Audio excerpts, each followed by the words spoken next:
요즘 같아선 노후가 막막합니다. 남편 월급으로는 아이들 교육도 힘들어요. 평범한 재테크, 이젠 바꾸십시오. 단 한 번의 결정이 당신의 인생을 좌우합니다. 3월 26일 2시 희망경매 토크쇼가 부산문화회관에서 열립니다. 인터넷과 스마트폰에서 대한공경매수협회를 검색하세요. 1800-7726. 자, 그럼 잘 쉬셨습니까? 예. 박수 3번 시작! 예. 자, 아까 마지막에 했던 우리 정지효 지사장의 발상의 전환이라는 그 동영상 다 보셨죠? 굉장히 감명 깊더라고요. 생각을 달리할 수 있는. 그게 아까 초반에 우리 지난달에 했던 거에 대해서 점수를 매겼죠? 그게 점수대가 보통 50에서 60이면 가죠? 그죠? 가냐? 맞아요. 40에서 50점까지가 간가? 그리고 51점부터 60점까지가 60점 이하가 가죠. 맞죠? 60점 이하가 가. 그리고 70점 이하가 양. 수, 우, 미, 양가 그렇게 되잖아요. 90점대가 100점까지가 수죠. 한데 그게 사실은 생각이 좀 달리해야 된다. 그 말씀을 제가 하나 드리고 싶네요. 왜냐면 이게 한자로 보면 지금 보여드렸어야 되는데 한자로 보면 숫자가 빼어날 숫자입니다. 우자는 넉넉할 우. 그리고 미는 아름다울 미. 그죠? 아름다울 미자는 다 아시죠? 그리고 양은 어질 양자. 그죠? 어질 양자. 그리고 가는 오를 가자가 가입니다. 5가지의 뜻이 어때요? 다 좋죠? 다 정말 좋은데 왜 우리는 점수의 기준을 두고 양이나 가를 맞으면 정말 우울하고 나빴던 기억이 어렸던 기억이 있습니다. 근데 수미양가가 사실 아까 우리의 점수가 중요한 게 아니죠. 렛민이 진행이 되고 렛민이 진행이 되면서 많은 변화가 있을 걸 보실 거예요. 거기에 참가한 사람들은. 근데 똑같습니다. 우리 소금쟁이에서도 현장 GT가 계속 진행이 되면 될수록 여러분들의 실력이 향상되는, 그리고 경매 투자로서 정말로 내게 이익이 될 수 있는 그런 물건을 하나 찾아갈 수 있는 그런 점이 될 거라고 분명히 믿어 의심치 않습니다. 자, 그러면서 지금은 강의 시간이죠. 소금쟁이 회원분들의 각자 아까 말했던 실패 사례에 대해서 2가지가 있고, 한 건은 소금쟁이 전에 했던, 내가 소금쟁이 전에 경매 투자를 했을 때 어떤 모습과 소금쟁이 가입한 후에 달라진 자기의 모습을 우리 소팀의 임병호 씨께서 강의를 해드리겠습니다. 자, 박수로 모시겠습니다. 오십시오. 안녕하십니까.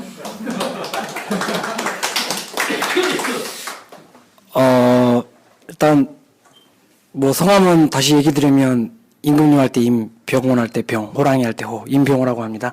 광주에서 살고 있고요. 일단은 잘 못하더라도 많은 이해 부탁드리겠습니다. 갑자기 이렇게 특별히 준비한 건 없는데 그냥 임병호의 경례 이야기라고 생각하시면 될 것 같습니다. 제가 이제 소금쟁이 모임을 하기 전과 지금 이후의 변화, 이 시점을 얘기를 해드릴 텐데, 그 전에 이제 제가 직장 맞벌이 생활을 다 하시다가, 저도 이제 맞벌이 생활을 처음 했는데, 이제 결혼하고, 그 다음에 이제 애가 태어나면서, 이제 2011년도에 제가 이제 결혼을 해가지고, 맞벌이를 하다가 2012년도에 9월 달에 저희 첫째 아이가 태어났습니다. 그러니까 애가 태어나니까 이제 맞벌이 생활을 못하게 되더라고요. 그리고 이제 직업 특성상 저희는 이제 주말에 일을 더 해야 되니까, 그 문제가 가장 좀 문제가 되더라고요. 그래서 이제 과감하게 집사람을 그만두게 하고, 나 혼자 벌겠다. 그러면 이제 여기 다른 분들 수입이 많이 있으신 분도 계시고 직장이 좋으신 분들은 크게 영향 안 하시겠지만, 저 같은 경우에는 그렇게 봉급이 많지가 않았습니다. 지금도 그렇게 많은 건 아니지만, 이제 혼자 가족을 책임져야 된다는 생각이 있어버리니까 이게 부담이 많이 되기 시작하더라고요. 이제 여러분도 다 마찬가지겠지만 한 달에 고정적으로 나가는 수입이 있을 거고, 그 다음에 자기가 뭐 적금 막 다 쪼개서, 정택 지사님 그때 얘기해 주신 것 중에 공감되는 게 많이 있었는데, 그러다 보니까 이제 아껴도 나가는 비용이 딱 정해지다 보니까 이게 잘 안 되더라고요. 그래서 이걸 이제 어떻게 해볼까. 내가 갖고 있는, 이제 맞벌이 할 때는 200만원씩 매달 저금을 했었습니다. 그래서 그때 1년 동안은 2,400만원 돈을 갖고 있었고, 그래서 이제 혼자 벌기 시작하니까 그때부터 이제는 적금을 아예 못하게 되더라고요. 그래서 이제 그때부터는 이제 쉬는 날은 제가 좀 땅을 많이 알아보러 다녔습니다. 그러니까 이제 적금을 하다가 땅을 알아보게 된 게 이제 보시면 다음에 재테크 사이트 중에서 이제 짠돌이 카페라고 있습니다. 이제 한 번씩 뭐 보신 분도 계시겠지만 거기에서 이제 여러 방면을 알아보다가 거기 이제 땅에 좀 관심이 있어가지고 땅이 싸니까 이제 이런 서울 이런 데는 비싸지만 이제 주위에는 되게 저렴한 데가 많이 있습니다. 특히 논밭 이런 데는. 그래서 이 방법을 처음에 생각하고 있다가 이 방법도 안 되고 또 적금도 풍차 돌리기라고 해서 풍차도 계속 돌려보고 했는데도 이제 그게 안 되더라고요. 잘 운영이. 그래서 그러다가 이제 계속 쪽으로 이제 알아보고 있다가 이제 우연치 않게 거기 짠돌이 카페에 나와 있는 경매 사이트 유 원장님이라고 있습니다. 그 유 원장님 나와 있는 블로그 글을 다 읽고 나서 그 다음에 거기를 루트를 통해서 다른 사이트를 들어갔는데 여러분들 다 비슷한 걸 것 같은데 근데 거기서 이제 팟캐스트 방송을 처음 도기한 협회장님 걸 듣게 됐습니다. 근데 그걸 들었을 때 그때는 진짜 아직도 그 떨림과 느낌이 아직도 있습니다. 이건 서민이 유일하게 부자 될 수 있는 유일한 길. 그 말이 딱 나왔을 때, 와, 뭔가 소름이 딱 돋더라고요. 그래가지고, 이 길이구나. 이 길을 가야 되겠구나. 그래서 그때 이제 제가 이제 야간 근무를 하고 있을 때 그 팟빵을 그냥 무한반복을 계속 들었던 것 같아요. 근데 그 협회장님 알다시피 말씀을 워낙 잘하시잖아요. 그래서 관련된 책도 3권을 다 바로 읽었고, 그러면서 와 이건 여기를 내가 놓치면 안 되겠구나, 무조건 여기는 가야 되겠구나 생각을 바로 마음 먹고 난 다음에 그때는 이제 물건 검색이라는 걸 이제 팟빵을 듣다 보니까 잘 몰라가지고 저도 처음에는 이제 구독 지원 사이트가 가장 좋다 하더라고요. 그래가지고 그때 돈으로 전국이 이제 처음에는 지역 뭐 다 나눠져 있잖아요. 그래가지고 가입했을 때 그냥 처음에는 지역만 하다가 안 되겠더라고요. 그래서 전국으로 다시 방송을 듣다 보니까 계속 그 멘트가 나오니까 과감하게 전국으로 다시 가입을 하고 그때 100만 원이었던 것 같아요. 그래가지고 100만 원, 저한테는 100만 원도 되게 큰 돈이었는데 이제 집사람 몰래 하기 시작했죠. 그걸 알면 또 큰일 나니까. 그래서 시작해가지고 그 방송을 들으면 들을수록 막 에너지가 막 솟더라고요. 저도 모르게. 그래서 되든 안 되든 이제 수익률 분석 그런 것도 그런 개념을 잘 몰랐거든요. 근데 내 나름대로 그냥 계산 방식이 무조건 내가 돈이 들어가면, 내가 예를 들어서 1,000만 원이 들어가면 이제 보증금으로 회수가 될 돈이 얼마 있을 거 아니에요. 이제 그 돈을 계산했을 때 수익률을 무조건 저는 10%를 잡았어요. 그러니까 내가 그 정도만 계산하면 되겠다. 그러니까 이자로 내가 내는 이자를 제외하고 내가 만약 이자가 20만 원 나간다. 그러면 25만 원만 받아도 5만 원 남으니까 나는 그것도 좋다고 생각을 했어요. 그래서 이게 이제 회수 게임이라고 생각했거든요. 이걸 계속 이 턴으로 이용해서 올라가고 또 받고 하면 8생각은 없었고 그 생각을 먼저 머릿속에 계산했어요. 그래서 풍차 돌리기 했던 게 저는 이제 그게 좀 있거든요. 그래서 무조건 쌓아놓자. 지금 그러니까 정태희 지사님 잘했던 게 저는 30채를 계속 안 팔고 계속 가지고 계셨잖아요. 그게 저도 이제 똑같더라고요. 저도 팔 생각은 하나도 없었고 무조건 5만 원 났든 3만 원 났든 크게 안 잡았어요. 돈 자체를. 그래서 이제 처음에 그때 이제 2013년도 이제 방송 안 지가 3개월 됐을 때 바로 그냥 제가 이제 처음 했던 게 이제 목포 물건이었거든요. 목포 가장 쉬운 거, 권리분석도 그런 거 잘 모르니까 제일 쉽고 돈이 남을 것 같은 거기에 이제 우리 보통 보면 다 이제 계약내용이 나와 있던 게 그때 이제 1,500에 이제 보증금 내고 있는 게 1,500만 원이었고 그 사람이 월세로 20만 원 내고 있더라고요. 근데 이 물건을 내가 도전하면은 잡으면은 계산해보니까 7만 원 정도가 남더라고요. 이거구나. 그래서 이제 저는 이제 전화 하나도 잘 몰랐어요. 근데 이제 그래도 그 부동산 사이트 보면은 이 정보 같은 게 나오잖아요. 네이버 검색 많이 해보면 정보가 나오니까 그걸 토대로 정보를 입수했고, 그 다음에 부동산은 딱 한 번 이제 가봤죠. 입찰하는 날 부동산을 간 거예요. 아, 여기구나, 물건. 그러니까 좀, 그때는 어리석었던 게 좀 더 깊숙하게 파고 들어갔어야 되는데, 그런 걸 몰랐고, 일단 감정가 대비해서 한 번 유찰됐을 때, 내가 들어가면 얼마 정도 쓰면 되겠구나. 이 계산을 해가지고, 그때는 6천만 원짜리 빌라였는데, 이제 빌라 연수는 20년 정도 됐더라고요. 20년 정도 됐고 1,520만 원 살고 있었고 평수는 28평짜리. 그래서 방 3개짜리를 생각했을 때 무조건 가족들 이렇게 이제 접근했을 때는 그 방법을 생각했었고요. 그래서 이제 저는 이제 그 물건을 들어갔을 때 최소한 한 7명에서 10명 정도는 들어올 것이다 라고 생각을 하고 있어요. 한 번 유찰됐고 20년 됐지만 그게 이제 한 번 떨어졌다고 해도 목포에도 그쪽에 상권이라고 해야 되나? 이쪽이 좀 좋았거든요. 그러니까 로드뷰를 보면은 이렇게 잘 발달되어 있더라고요. 그래서 이 정도 들어오지 않을까라는 생각을 하고 이제 처음에 입찰하러 이제 갔었죠.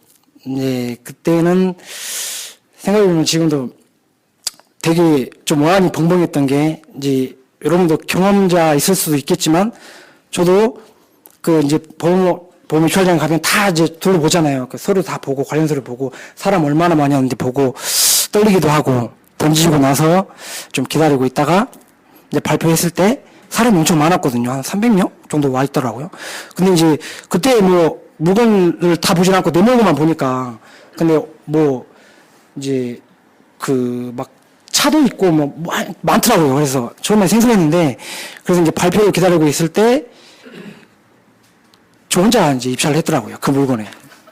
그래가지고, 좀 이제, 이게 이제 처음에 입찰하면서 제가 낙찰을 받았다는 게 실감이 안 나고, 좀 어안도 벙벙하고, 그래서 이제 거기서는 이제 우리 그 주잖아요. 보증금. 그 도장 찍어서 주는데, 이걸 받고 왔는데, 그때 이제 보증금이 이제 423만 7천 원이었거든요. 아직도 기억해요. 그래갖고, 그 금액을 갖고 왔는데, 그 다음에 이제 어떻게 해야 되지? 이게 내 집 맞나? 이제 뭐 이런 생각을 하다가, 이제 그게 처음 시작했던 것 같아요. 그래서, 그걸 하고 나니까, 이제 그렇게 이제 내 물건이 내 집이 되고 나니까, 그다음부터는 막 자신감이 생기는 거예요. 그냥, 막 이게, 이제, 물론 이제 명도 과정도 있을 거고, 이제, 뭐 임대인 이제 들어올 때도 이제 있을 때지만, 부동산 계약할 때도 있었지만, 그게 다 지나가고 나서 그 첫 물건이 저한테는 가장 이제 애증이 가기 시작하더라고요. 그래서 통장에 이제 돈이 꽂힐 때 이제 이자가 나가고 그때 이제 9만 원 정도가 남았을 거예요. 통장에 이제 이자가 나가고 9만 원 정도가 남으니까 내 돈은 들어간 게 그때 보증금 회수하고 하니까 300만 원 정도 들어갔던 것 같아요. 그래서 첫 투자치고는 300만 원 들어가고 9만 원 남으니까 괜찮구나, 좋구나. 그래서 이제 그다음부터 이제 생각을 조금 더 폭을 넓혔죠. 좀 더 큰 물건을 한번 도전해볼까 이런 생각이 있는데 자본금이 부족하니까. 그래서 이제 그때가 제가 1,600만 원에 갖고 있었거든요. 2,400만 원에서 이제 돈을 모으다가 안 되니까 다 쓰고 1,600만 원 있는 돈으로 하다가 이제 이걸 낙찰받고 내 집이 되고 나니까 그다음부터는 이제 그 계속 이제 목표 자기가 이제 집에 이제 저도 적어놓거든요. 그래서 이제 딱 그리게 됐어요. 그 1년에 그걸 딱 하나 이제 제 통장에 돈 꽂힐 때까지 3개월이 딱 걸리더라고요. 명도하고 임대까지 다 내는 게 3개월. 그러면 1년 12달이니까 3개월에 하나씩. 그럼 3, 4, 12. 그러면 1년에 4개를 내가 할 수 있겠구나. 계산이 딱 나오더라고요. 근데 이제 순리대로 다 되진 않겠지만. 그러면서 이제 시작된 게 목포골 처음에 받았고, 그 다음에 저는 이제 지방을 좀 많이 했어요. 이제 부끄러운 얘기지만. 이제 강진 거 받았고, 그 다음에 이제 세 번째가 이제 서울 거. 이게 거의 3개월 텀으로 다 가더라고요. 이상하게. 시간이 딱딱 3개월 만에 딱 되더라고요. 그래서 이제 서울 거 받을 때가 이제 제일 오래 걸렸던 게 이제 명도 얘기를 많이 하시니까 그 서울 건 이제 그때 한참 팟캐스트 내용이 지하빌라 얘기 나왔을 때 그때 이제 한번 다 듣고 다시 한번 들었을 때 지하빌라 나왔을 때 이제 서울 성북구에 있는 정릉동에 있는 거 용웅 형님 집하고 가까운데 거기 이제 지하빌라가 그렇게 지금 큰 수익을 또 안겨줄 줄은 생각도 못 했는데 그때 이제 감정가가 1억 1,000만 원짜리가 실외 조사를 해보니까 1억 2천만 원도 하고 있더라고요. 근데 이제 거기에 운신설선이라고 그 예정선이 이렇게 나와 있었어요. 근데 이제 그게 공사 중이었다는 것도 알았고. 그래서 이제 감정가는 1억 1,000이지만 내가 시세 조사는 1억 2천으로 조사했으니까, 그리고 지하빌라니까 그것도 한 20년 정도 됐거든요. 많이 안 들어올 거라고 생각을 했고, 그런데 이제 그 물건은 3번 정도 유찰이 됐었죠. 그래서 제가 7,251만 9천 원에 그 물건을 잡고, 그걸 이제 그 월세가 잘 안 나가가지고 전세로 뺐는데 전세를 1억으로 받았어요. 그래서 내 돈이 오히려 다 남아버렸죠. 그래서 갑자기 돈이 남아버리니까 그냥 2,500만 원 정도가 남아버리더라고요. 뭐 다 빼고 나서 수리도 좀 했고, 그래서 이제 2,500만 원이 생겨가지고 이제 내 돈 1,000만 원하고 합쳐 3,400만 원 정도 또 이제 확보가 되더라고요. 근데 이제 여기서 내가 뭐 실패한 건 아니지만 욕심을 좀 냈었죠. 그래서 이렇게 하다가는 언제 1년에 4채씩 해가지고는 속도가 너무 느리다. 우리가 이제 재테크가 재산을 증식하는 속도가 또 중요하지 않습니까? 그래서 이제 또 알아보다가 이제 광양에 있는 물건이 통으로 나온 게 있었어요. 이제 거기에 이제 16채짜리 가구인데 이제 8채가 나온 거예요. 그래서 8채가 근데 한꺼번에 나왔으면 좋은데 일주일에 한 번씩 이렇게 쪼개서 나오는 거예요. 오늘 뭐 이번 주, 다음 주 이렇게 해서 쪼개서 나온 거예요. 이 물건 한꺼번에 다 잡았으면 좋겠다 하는 생각을 해가지고, 일단 왜냐면 처음에 투자 비용이 있으면 그 다음에는 자기 자본금 다 떨어져 버리면 안 되니까, 돈이 일단은 처음엔 그 보증금 회수 저기 전에는 돈이 들어가야 되니까, 그래서 돈 좀 저도 빌려보려고 했죠. 근데 돈 빌리는 게 진짜 쉽지가 않더라고요. 거기서 한번 좀 부딪혔고, 그 다음에 은행에서 대출을 할 때도 이제 좀 막히는 부분도 있었고, 아무튼 그래가지고 거기 있는 물건을 이제 광양에 있는 물건 3개를 들어갔는데 이제 2개를 낙찰을 받았어요. 광양 걸 2개를 낙찰을 받았는데 이제 그게 감정가는 분양가라고 하죠. 이제 1억 4천은 감정가가 나와 있었고 분양가가 1억 5,800 이렇게 돼 있더라고요. 근데 터무니없이 많이 내려가 있었어요. 그래서 그때 7천 얼마까지 떨어져 있었어요. 그래가지고 이제 알아보니까 거기는 분양가가 너무 높게 측정되는 거래요. 그래서 분양은 절대 하지 말라는 이유가 그렇게 하더라고요. 그러니까 토지 비용, 건축 비용 합산해서 분양가가 산정이 되니까 너무 비싸더라고요. 그래서 이제 유찰되고 했던 물건 들어가서 이제 그 물건은 8,421만 9천 원에 8,420만 9천 원에 하나 잡고, 하나는 7,963만 원에 또 하나 잡았는데, 이게 숫자 계산이 왜냐면 계속 생각해야 되니까, 어차피 계산을 잘해야 되니까 했는데, 한 물건이 그 채무자가 변제를 해서, 제가 그때 이제 김재 본부장님한테 문의 드렸던 게, 갑자기 채무자가 그러니까 낙찰을 받고 나서 경매장에 나가는데 따라오더라고요, 2분이. 그래서 자기한테 팔으라고, 그 물건을. 자기가 살고 있는 사람이더라고요. 그분이 자기가 살고 있는 사람이었는데 자기한테 팔으라고 하더라고요.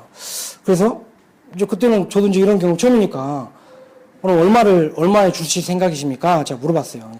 그때 내가 좀 잘못됐던 게 조금만 불렀어야 되는데 돈을 너무 크게 불러가지고, 물론 시세 차익 생각해서 좀 그 생각했으면 제가 좀 조금만 불렀어야 되는데, 너무 금액을 그분이 말 안 하시더라고요. 그래갖고 얼마 정도 생각하고 계십니까? 저한테 오히려 반문을 하더라고요. 그래서 1,000만 원 정도는 주셔야 되지 않겠습니까? 하니까 바로 고개를 조으시더라고요.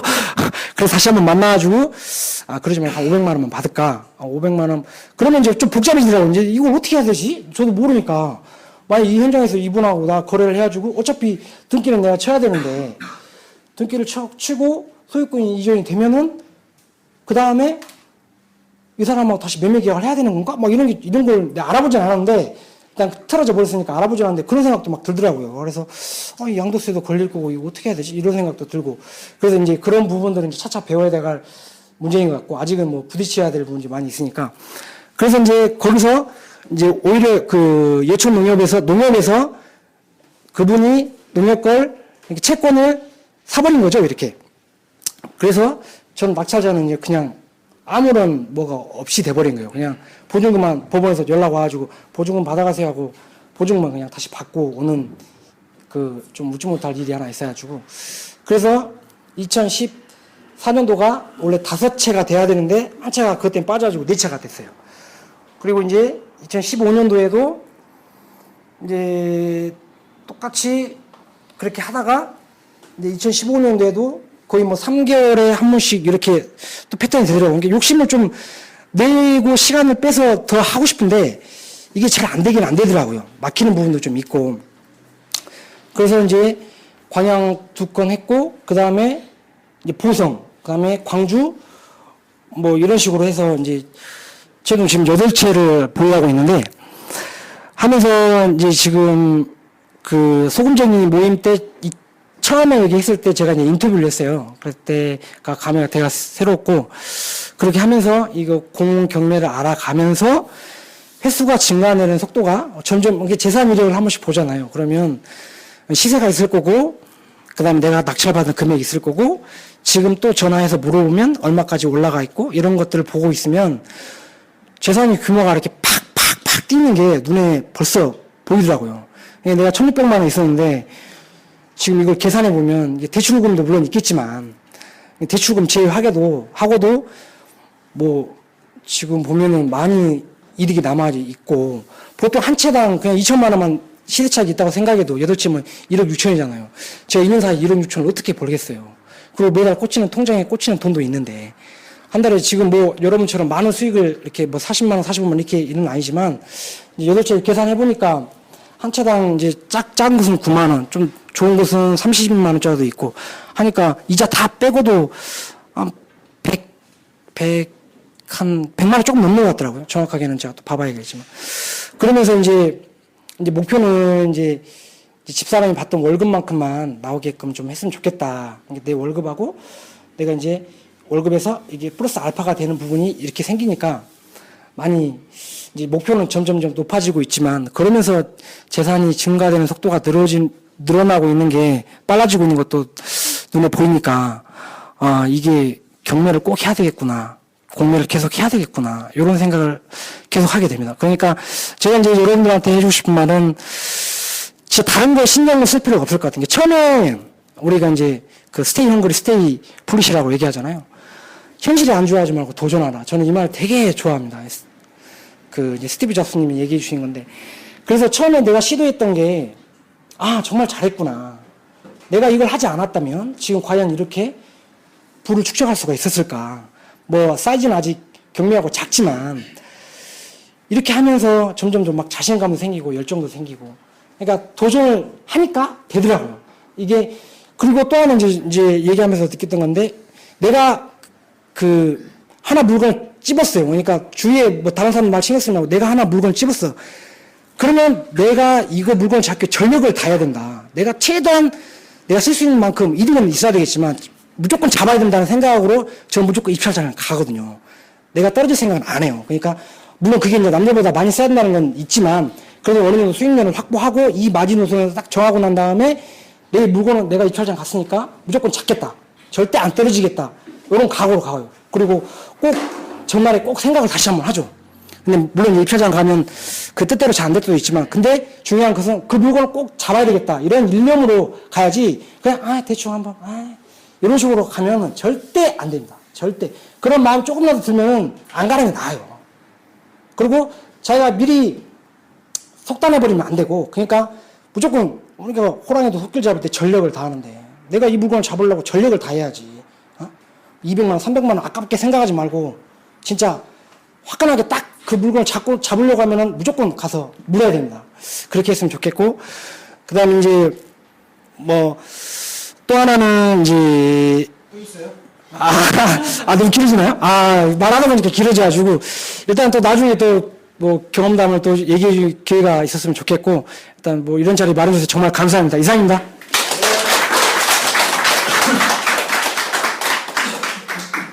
아까 전화통화할 때랑 좀 다르죠? 네, 수고해주신 우리 임병호 씨께 다시 한번 박수 부탁드리겠습니다. 문화상품권도 하나 드리겠습니다. 예. 근데 소금쟁이 전과 후를 말해달라고 했는데, 언제가 전이고 언제가 후야? 그걸 모르겠네. 죄송합니다. 그죠? 많은 건수를 지금 갖고 있어요, 사실은. 근데 소금쟁이, 그러니까 저희 협회를 알기 전부터 사실은 저 친구는 경매를 했었고, 그 경매를 진행을 하면서 협회를 알게 됐고, 그리고 이 소금쟁이까지 들어와서 사실은 그 이후에 낙찰을 받은 게 또 몇 건 있죠. 2-3건인가 있는데, 그 경우를 말해달라는데 약간 이야기는 샜지만, 아무튼 저렇게 노력하는 모습은 이 소금쟁이를 들어옴으로 인해서 다시 자기 스스로 이제 변화를 하고 있는, 그러니까 나방이 꼬치에서 나오면서 제2의 탈바꿈을 하죠. 병호 씨 모습을 제가 옆에서 보고 있으면 뭐 병호 씨가 제게 직접 교육을 받고 있지는 않지만 소금쟁이를 통해서 변화하는 모습을 보고 아 정말 대단하다는 생각을 한번 하게 됐습니다. PT의 매력을 한마디로 표현하면 완전 마스터해버리는 거지 한반에. 제가 생각할 때는 이 PT는 인생 역전이다. 쓰나미와 똑같은 효과를 볼 수 있는 그런 막강한 운동입니다. 두 마리 토끼를 잡는 것이다. 이론과 실물을 성과를 동시에 얻을 수 있는 그래서 두 마리 토끼를 잡는 것이다. 쓸어불어.